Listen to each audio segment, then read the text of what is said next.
வணக்கம் மக்களே, இன்னைக்கு நம்ம சப்ஸ்கிரைபர் ரெக்வஸ்ட் பண்ணி கேட்டதுக்காக ஜெயா ஜெயா ஜெயா ஜெயகேன்ற படத்தை தான் பார்க்க போறோம். என்னையும் மதிச்சு ஒரு பாடம் கத்தாய் சொல்லானம் சொன்ன பத்தியா பெருமையா இருக்குடா, ரொம்ப பெருமையா இருக்கு. படத்தோட ஒன்னேனர் என்னன்னா, இந்த காலத்து பெண்களோ கணவனோட கொடுமைகளை தாங்கிக்கிட்டு அமைதியா உட்கார்ந்துருக்க மாட்டாங்க. அப்படி உட்கார்ந்தும் இருக்கக்கூடாதுன்றத காமெடியோட சொல்லியிருக்க படம் தான் இது. ஒரு சின்ன குட்டி கதை சொல்லிட்டு கிளம்பு. படத்தோட ஸ்டார்டிங் சீன்ல ஏற்கனவே ஒரு ஃபேமிலிக்கு ஒரு பையன் இருக்கும் போது ரெண்டாவதா ஒரு பெண் குழந்தை பிறக்குது. அந்த குழந்தைக்கு ஜெயான்னு பேரு வைக்கிறாங்க. நம்ம ஜெயாவுக்கு சின்ன வயசுல காதும் குத்திடுறாங்க. கொஞ்சம் வளர்ந்த நம்ம ஜெயாவோ பசங்களோட சேர்ந்து மரம் ஏறி நிற்கும் போது அவங்க மாமாவோ கீழே விழுந்தா அடிபட்டுன்னு சொல்லி கேரிங்க அவரை வீட்டுக்குள்ள அனுப்பி வைக்கிறாரு. அவங்க அப்பாவோ அவங்க மூத்த பையன் விளையாடுறதுக்கு காரை பிடுங்கி நம்ம ஜெயா கிட்ட கொடுத்து விளையாடவும் சொல்றாரு. அவங்க அம்மாவும் ஜெயாவுக்கு ட்ரெஸ் அவங்க மிஷின்லயே தச்சும் கொடுக்குறாங்க. அதே மாதிரி நம்ம ஜெயாவோட புக்ஸ் ஏதாவது கிழிஞ்சு போயிருந்தா அவளை எதுவுமே சொல்ல மாட்டேங்கிறாங்க. ஆனா அவங்க அண்ணன் புக்ஸ் ஏதாவது கிழிஞ்சு போயிருந்தா அவரை போட்டு அவங்க அப்பா அடிக்கிறாரு. இது என்ன பார்க்கும்போது அவங்க பையனோட அவங்க பொண்ணுக்கு தான் அதிகமா இம்பார்ட்டன்ஸ் கொடுக்குற மாதிரி நம்மளுக்கு தெரியும். உண்மை என்னன்றத இப்ப +2 படிச்சுக்கிட்டு இருக்க நம்ம ஜெயாவோ அவங்க கிளாஸ்மேட் கிட்ட சொல்றாங்க. அதாவது சின்ன வயசுல நம்ம ஜெயாவுக்கு காது குத்துனதுக்கான காரணம், காது குத்துனாதான் பெண்கள் அழகா இருப்பாங்கன்னு ஒரு சாஸ்திரத்துக்காக தான். அதே மாதிரி சின்ன வயசுல மரம் ஏறிட்டுறத நம்ம ஜெயாவை அவங்க மாமா கீழே இறக்கி விட்டதுக்கான காரணம், அவங்க ஆம்பளை மாதிரி மரம் ஏறக்கூடாது, அவங்க வீட்டுக்குள்ள விளையாடுற ஒரே ஒரு காரணத்துக்காக தான். அதே மாதிரி நம்ம ஜெயாவோ டெடிபர் பொம்மையை கேட்டிருப்பாங்க. அதை மறக்க வைக்கிறதுக்காக தான் அவங்க அண்ணன் கிட்ட இருக்கிற அந்த கார் பொம்மையை வாங்கி அவங்க அப்பா ஜெயா கிட்ட கொடுத்துருப்பாரு. அடுத்து அவங்க அம்மா கூட அவங்களோட பையனோட ட்ரெஸ் தான் ஆல்டர் பண்ணி தச்சு நம்ம ஜெயாவுக்கு கொடுத்துருப்பாங்க. இந்த ட்ரெஸ்ல கூட பெரிய சேஞ்ச் வந்திருக்க கூடாதுன்னு தான் அவங்க பையன் பேரு ஜெயன், இவங்க பொண்ணு பேரு ஜெயான்னு வச்சிருக்காங்க. கடைசியா நம்ம ஜெயா புக்ஸை கிழிச்சிருந்தா கூட அதை யாருக்கும் படிக்க கொடுக்க போறதில்ல. ஆனா அவங்க அண்ணன் புக்ஸை கிழிச்சிருந்தா அந்த புக்கை ஜெயாவுக்கு படிக்க கொடுக்க முடியாது. அந்த காரணத்துக்காக தான் அவங்க அப்பா நம்ம ஜெயாவோட அண்ணனை அடிச்சிருக்காரு. அங்கதான்டா இருக்கு இந்த ஸ்டேட் பாண்டியோட ட்விஸ்ட். இதுக்கப்புறம் நம்ம ஜெயாவோ +2 நல்ல மார்க் வாங்கி மெரிட்லயே திருவாண்டத்திலேயே ஒரு நல்ல காலேஜ்ல அவங்களுக்கு சீட்டும் கிடைக்குது. அவங்க அப்பாவுக்கு நம்ம ஜெயாவை திருவாண்டத்துல அனுப்பி படிக்க வைக்கிறதுக்கு விருப்பம் இருந்தாலும் அவங்க அம்மாவுக்கு அதுல விருப்பம் இல்லை. அந்த நேரத்துல அவங்க வீட்டுக்கு அவங்க மாமாவும் வந்துட்டு அவரும் ஜெயா அம்மாவுக்கு சப்போர்ட்டா உள்ளூர்ல இருக்கிற MSS காலேஜ்லயே நம்ம ஜெயாவை சேர்த்துறதான்னு ஐடியாவும் கொடுத்துறாரு. இதை கேட்கிற ஜெயாவோ நான் அந்த காலேஜ்ல தான் படிப்பேன், இல்லைன்னா தற்கொலை பண்ணிக்குவேன் மிரட்டியும் கடைசியா நம்ம MSS காலேஜ்ல தான் நம்ம ஜெயாவை அவங்க பேரண்ட்ஸ் சேர்த்து விடுறாங்க. அந்த காலேஜ்ல உள்ள மலையாள டீச்சரோ பெண்கள் வீட்டை விட்டு வெளியே வரணும், நல்லா படிச்சு வேலைக்கு போகணும்னு எப்போதுமே பெண் உரிமையை பத்தி பேசுறதுனால நம்ம ஜெயாவுக்கு அவங்கள பிடிச்சு போயிருது. இதெல்லாம் ஒரு தடவை அந்த டீச்சர் நம்ம ஜெயா கிட்ட என்ன பிடிச்சிருக்கான்னு கேட்கும் போது இவங்களும் ஆமான்னு ஒத்துக்கிறாங்க. பெண்ணுரிமையை பத்தி பேசுற நம்ம மலையாள டீச்சரோ கொஞ்ச நாள்லயே நம்ம ஜெயா கிட்ட அந்த மகேஷ் கிட்ட பேசாத அவன் ஃப்ரெண்ட்ஷிப்பை கட் பண்ணிருன்னு சொல்றாரு. ஜெயாவோட பர்மிஷனே இல்லாம அவங்க பேஸ்புக் ப்ரொஃபைல போய் சில ஃப்ரெண்ட்ஸையும் ரிமூவ் பண்ணி விடுறாரு. கடைசியா அவங்க பிடிச்ச ட்ரெஸ்ஸை போட்டு வந்ததுக்காகவே யாருக்கு காட்டுறதுக்காக இப்படி போட்டு வந்தேன்னு சொல்லி எல்லாருக்கும் முன்னாடியும் நம்ம ஜெயாவை பலார்னு கண்ணத்துல அரைஞ்சிடறாரு. அவர் வேகமா அரைஞ்சதுல அவங்க மூக்குல போட்டிருந்தா மூக்குத்தியே காணாம போயிருது. இந்த விஷயம் காலேஜுக்கு தெரிஞ்சதுனால அந்த மலையாள டீச்சரோ ஊரை விட்டு ஓடி போயிடுறாரு. அதே மாதிரி இந்த விஷயம் நம்ம ஜெயாவோட பேரண்ட்ஸ்க்கு தெரிய வர இந்த விஷயம் வெளியே வர்றதுக்கு முன்னாடியே அவளுக்கு ஒரு கல்யாணத்தை பண்ணி வச்சிடணும்னு சொல்லி அவங்க மாமா ஐடியா கொடுக்குறாரு. அதுக்கு நம்ம ஜெயாவோட அப்பாவும் ஒத்துக்கிறாரு. ஆனா ஜெயாவோ மேல படிச்சு நான் வேலைக்கு போக போறதா சொல்றாங்க. ஆனா அதுக்கு அவங்க அம்மாவோ நீ கல்யாணம் பண்ணிக்கிட்டு கூட அங்க படிச்சு வேலைக்கு போலாம், அந்த மாதிரி மாப்பிள்ளையே நான் அப்பா கிட்ட பார்க்க சொல்றேன்னு சொல்லி அவங்க ஜெயாவை சம்மதிக்க வச்சிடுறாங்க. அடுத்த நாளே கோடி பண்ண வச்சிருக்கிற நம்ம ராஜேஷோ நம்ம ஜெயாவை பொண்ணு பார்க்க வராரு. அவங்க அப்பா கிடையாது, அம்மா மட்டும்தான். அவங்க தங்கச்சி கூட கல்யாணம் ஆகி மாப்பிள்ளை கல்ஃப்ல இருக்கிறதுனால அவங்க தங்கச்சி அவங்க கூட இருக்கிறதா சொல்றாங்க. இந்த நேரத்தை தான் நம்ம ஜெயாவோட அண்ணனும் நம்ம ஜெயாவுக்கு கல்யாணம் ஆனதுக்கு அப்புறம் படிச்சுட்டு வேலைக்கு போகணும்னு ஆசைப்படுறதா நம்ம ராஜேஷ் கிட்ட சொல்றாரு. ராஜேஷும் அவங்களுக்கு விருப்பம் இருந்தா படிக்கட்டும்னு ஒத்துக்கிறாரு. என்ன மனுஷன். அடுத்து நம்ம ஜெயாவோ ராஜேஷும் தனியா மீட் பண்ணி பேசும்போது ஏதோ ரொமான்டிக்கா பேச போறாருன்னு பார்த்தா உங்க ஊர்ல கோழிக்கறி எவ்வளோ, எங்க ஊர்ல 145 ரூபா, நான் ஹோல்சேல் விலையில 115 ரூபாய்க்கு விற்கிறேன்னு சொல்றாரு. அடுத்த 2 பேருக்கும் கல்யாணம் நடந்து முடியுது. பொண்ணு வீட்டுல இருந்து பொண்ணு கிளம்பும் போது பொண்ணு வீடே அழுதுகிட்டு இருக்கும் போது பொண்ணு மட்டும் தைரியமா நம்ம மாப்பிள்ளையோட கார்ல ஏறி புகுந்த வீட்டுக்கு போய் சேர்றாங்க. ஜெயா புகுந்த வீட்டுல நுழையும் போதே அங்க டிவி ரிமோட் உடைச்சிருக்கிறதையும், கிளாஸ் டேபிள்ல கிராக் விழுந்திருக்கிறதையும், சேர்ல உள்ள கால்கள்லாம் உடைஞ்சிருக்கிறதையும் தெளிவா நோட் பண்றாங்க. முதல் நாளே அவங்க மாமியார் மூலமா நம்ம ராஜேஷ் தினமும் இடியாப்பவும் கடலைக்கறி மட்டும்தான் சாப்பிடுவாருன்னு தெரிஞ்சுக்கிறாங்க. ஒரு தடவை நம்ம ராஜேஷ் ஜெயாவை அவரோட கடைக்கு கூட்டு போறாரு. அது இவரை மாதிரி இன்னொரு கோழி பண்ணை நடத்துகிற ஒரு பெரியவரோ நம்ம ராஜேஷ் ரொம்ப கம்மியான விலைக்கு கோழி விற்கிறதுனால அவனோட பிஸ்னஸ் ரொம்ப டல்லாக இருக்குது. அதனால என்னோட கோழி பண்ணையை நீயே சேர்த்து நடத்து, அதில் வர லாபத்தில் எனக்கு கொஞ்சம் கொடுத்தா போதும், நான் என்னோட பண்ணையை உனக்கே எழுதி வச்சிடுறேன்னு சொல்லி அவர் ஐடியா கேட்க நான் யோசிச்சு சொல்கிறேன்னு சொல்லி அவரை அங்கேருந்து நம்ம ராஜேஷ் அனுப்பிச்சிடுறாரு. அடுத்த ராஜேஷும் நம்ம ஜெயாவை கூட்டிட்டு பொண்ணு வீட்டுக்கு விருந்துக்கு போகிறாரு. இவருக்கு கடலைக்கறியும் இடியாப்பும் பிடிக்குன்றதுனால ஸ்பெஷலாக அவங்களும் செஞ்சு வைக்கிறாங்க. ஜெயாவோ ஷூட்டிங் வீடியோ பார்த்து நம்ம ராஜேஷ்காக அவியல் தோசை செஞ்சு வைக்கிறாரு. நம்ம ராஜேஷ்க்கு பிடிக்காட்டியும் அவங்க அம்மா சொன்னதுக்காகவும் ஒய்ஃபுக்காகவும் அட்ஜஸ்ட் பண்ணி அதை சாப்பிட்டு போயிடுறாரு. அடுத்து வழக்கம் போல நம்ம இடியாப்பவும் கடலைக்கறியும் ராஜேஷ் சாப்பிட்டுக்கிட்டு இருக்கும் போது நம்ம ஜெயாவோ மறுபடியும் நான் படிக்க போகட்டான்னு கேட்கும் போது யோசிச்சு சொல்றேன்னு சொல்றாரு. அப்ப பக்கத்துல உட்காந்துட்டு இருக்க அவங்க அம்மாவோ சவுண்டை வச்சு டிவி பாக்குறதுனால நம்ம ராஜேஷ் சவுண்டை குறைக்க சொல்றாங்க. அவங்க அம்மா சவுண்டை குறைச்சதுக்கு அப்புறமும் அவங்க கையில இருக்கிற ரிமோட்டை வாங்கி தரையில தூக்கி வீசிட்டு அங்கிருந்து கோவமா நம்ம ராஜேஷ் போயிடுறாரு. பைத்தியமாயவன் ரொம்ப நேரம் நல்லா பேசிக்கிட்டானையா. அடுத்த நாள் ஜெயாவோ இடியாப்பத்துக்கு கடலைக்கறிக்கு பதிலாக ஒரு சட்னியை செஞ்சு நம்ம ராஜேஷ் கிட்ட கொடுக்க ராஜேஷோ அதை தள்ளி விட்டது மட்டும் இல்லாம கோவத்துல பலார்னு நம்ம ஜெயாவை கன்னத்திலேயே அரைஞ்சிடுறாரு. இதனால கோவத்துல இருக்கிற நம்ம ஜெயாவை சமாதானப்படுத்துறதுக்காக ராஜேஷோ தியேட்டருக்கு முதல்ல கூட்டு போறாரு.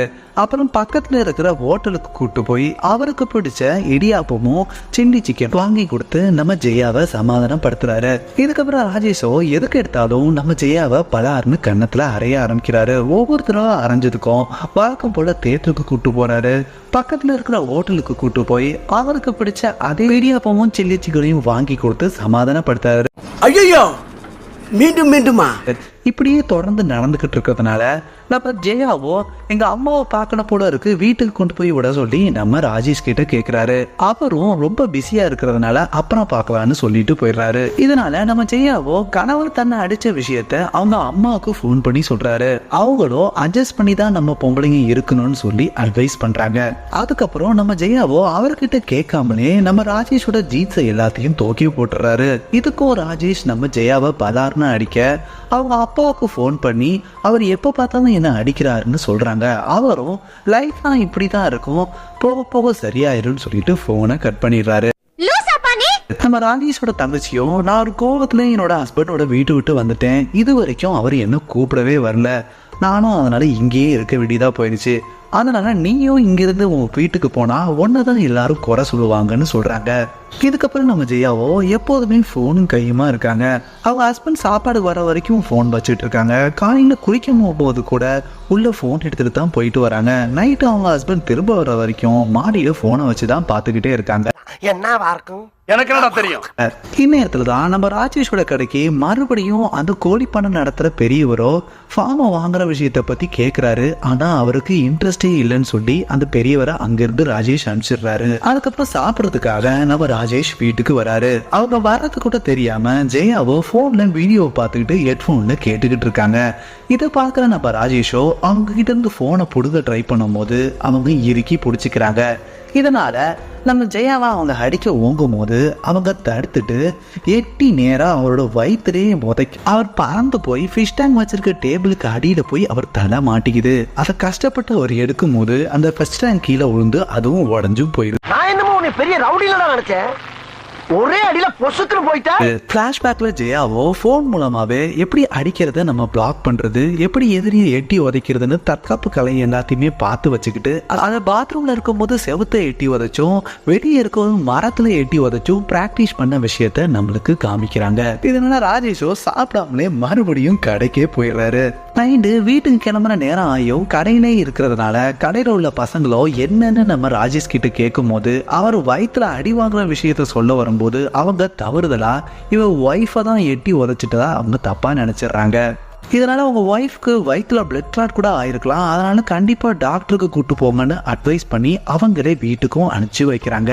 வீட்டுக்கு வர ராஜேஷோ அவர் அடி வாங்கின விஷயம் அவங்க அம்மாவுக்கு தெரிஞ்சிருக்குன்னு சொல்லிட்டு பம்மிக்கிட்டே வராரு. ஆனா அவங்க அம்மா பேசுறது மூலமாவே இந்த விஷயம் அவங்களுக்கு தெரியாதுன்னு புரிஞ்சுக்கிட்ட நம்ம ராஜேஷோ அவரோட கெத்தை மெயின்டைன் பண்ணிக்கிட்டு சாப்பிடாமலே படுக்க போயிடுறாரு. ராஜேஷோ தன் ஒய்ஃப் கிட்ட அடி வாங்கின விஷயத்த சித்தப்பா வழியில உள்ள அண்ணன் கிட்ட சொல்றாரு. அவரும் மறுபடியும் ஒய்ஃப் ஒன்று அடிச்சானா அதை வீடியோ எடுத்து வச்சுக்கோ, அது மூலமாவே அவளை வீட்டை விட்டு அனுப்பிடலான்னு சொல்றாரு. ஆனா நம்ம ராஜேஷோ இனிமேல அவளை என்ன அடிக்க விட மாட்டேன், ஏன்னா நானும் ஸ்கூல் டைம்ல கராத்தே கத்துருக்கேன், அதை நான் தடுத்துருவேன்னு சொல்றாரு. இதுக்கப்புறம் ராஜேஷோ சின்ன வயசுல அவர் கத்துக்கிட்ட சில கராத்தே மூவ்ஸையும் வீடியோவையும் பார்த்துட்டு அவர் வீட்டில் சும்மா இருக்கும் போதும் கடையில் சும்மா இருக்கும் போதும் ட்ரெயின் பண்றாரு.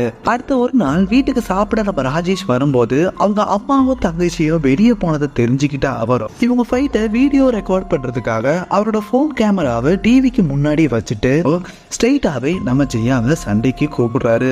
ஜெயாவும் முதல்ல ராஜேஷ் கிட்ட ஒரு அறைய வாங்கினாலும் அதுக்கப்புறம் அவர் அடிக்கிற அடி எல்லாத்தையுமே பிளாக் பண்ணிட்டு மறுபடியும் எட்டி அவர் வயிற்றுல உதைக்க சுருண்டுக்கிட்டே நேரா பறந்து போய் டைனிங் டேபிள் நடுவுலே உழுந்து டைனிங் டேபிள் உடஞ்சே போயிருது. அதுக்கப்புறம் கஷ்டப்பட்டு எந்திக்கிற நம்ம ராஜேஷோ நம்ம ஜெயாவோட முடிய பிடிச்சி இழுக்க அவங்க நம்ம ராஜேஷோட கையை பிடிச்சி சொல்லிக்கிட்டே நேரா டிவி மேல தூக்கி போடுறாங்க. டிவியும் உடஞ்சு போயிருது. இதுக்கப்புறம் ரொம்ப கஷ்டப்பட்டு நம்ம ராஜேஷ் நின்றுகிட்டு இருக்கும் போது நம்ம ஜெயாவோட சிக்னேச்சர் மூவாவில் காலாலேயே எட்டி அவர் வயிற்றுல மறுபடியும் உதைக்க பறந்துகிட்டே போய் சோஃபால வந்து சோஃபாவும் உடையுது. அப்ப வாசல்ல நிக்கிற அவங்க அம்மாவும் தங்கச்சியும் இதை பார்த்துடுறாங்க. தெரிஞ்சிருச்சா?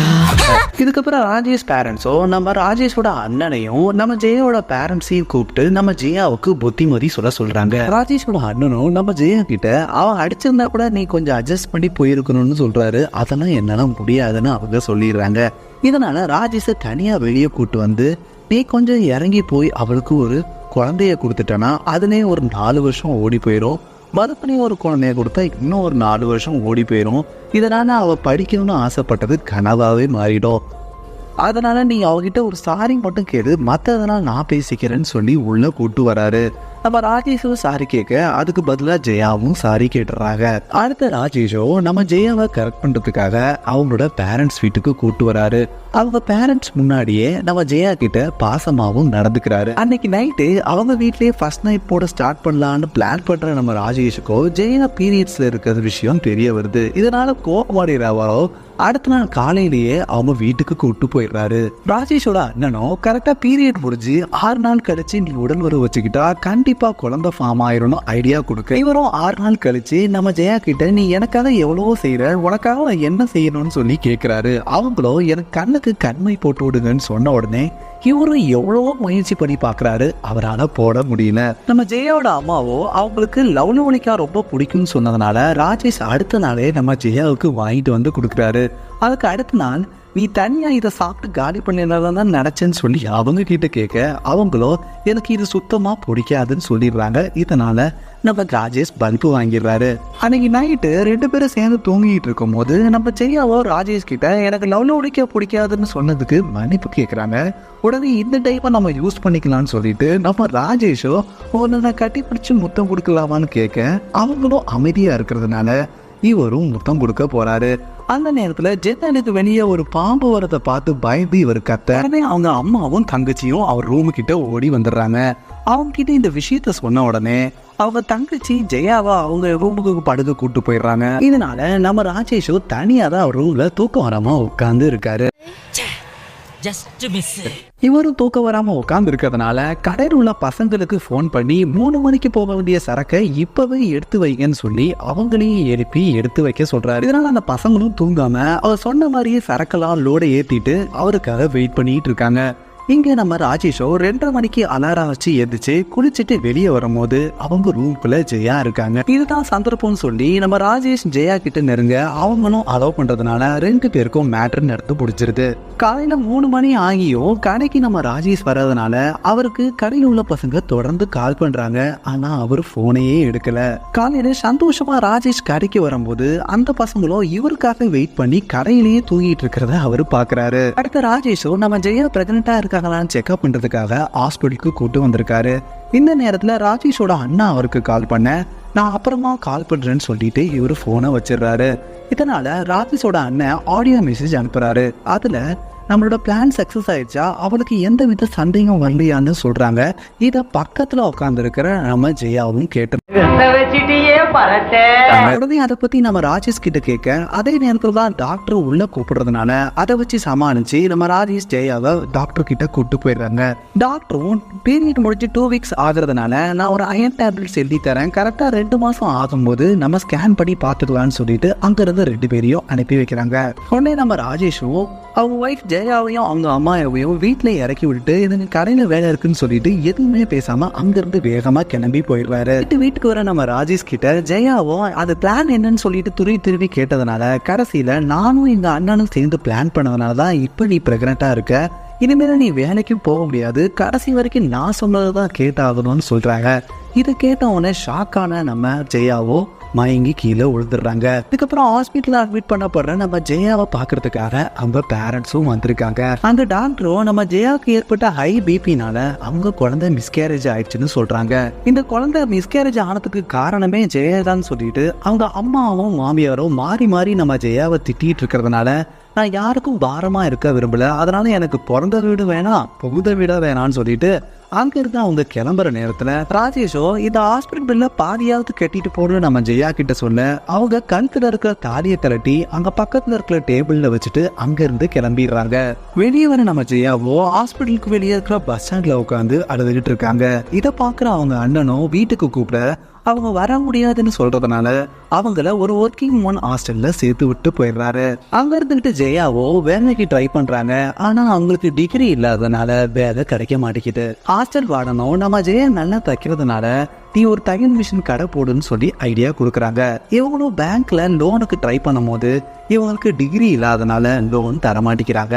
அதுக்கப்புறம் பேங்க்லயோ ஒன்று நீங்க ஜுவல்ஸை வச்சு லோன் வாங்கலாம், இல்லைன்னா வேற ஒரு பிசினஸ் நீங்க டேக் ஓவர் பண்ணா நாங்க லோன் தர வாய்ப்பு இருக்குன்னு சொல்றாங்க. ஹாஸ்டலுக்கு வர நம்ம ஜெயாவோட அம்மாவோ வீட்டுக்கு வான்னு சொல்லி ஜெயாவை கூப்பிட அவங்களும் திங்ஸை பேக் பண்ணி ரெடியா இருக்காங்க.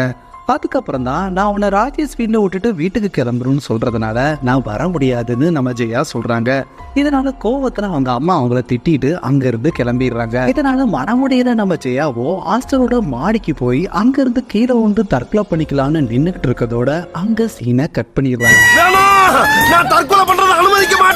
இந்த பக்கம் ராஜேஷோ அவரோட போனை ஒரு கடையில ரிப்பேர் பண்றதுக்கு கொடுக்குறாரு. அந்த போன்ல இருக்கிற நம்ம ஜெயா கிட்ட அடி வாங்கின வீடியோவை அந்த கடைக்காரர் லீக் அவுட் பண்ணிடுறாரு.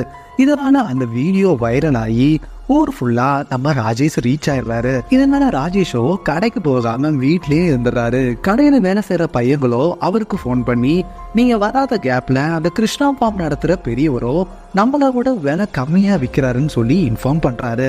அந்த வீடியோ மூலமா ரொம்ப அவமானப்பட்டதுனால நம்ம ராஜேஷோ அவங்க அண்ணன் கிட்ட நான் ஜெயாவுக்கு டிவோர்ஸ் கொடுத்துடலான்னு முடிவு பண்ணிருக்கேன்னு சொல்றாரு. இதனால அவங்க அண்ணனும் நம்ம ராஜேஷ ஒரு வக்கீல் கிட்ட கூட்டு போறாரு.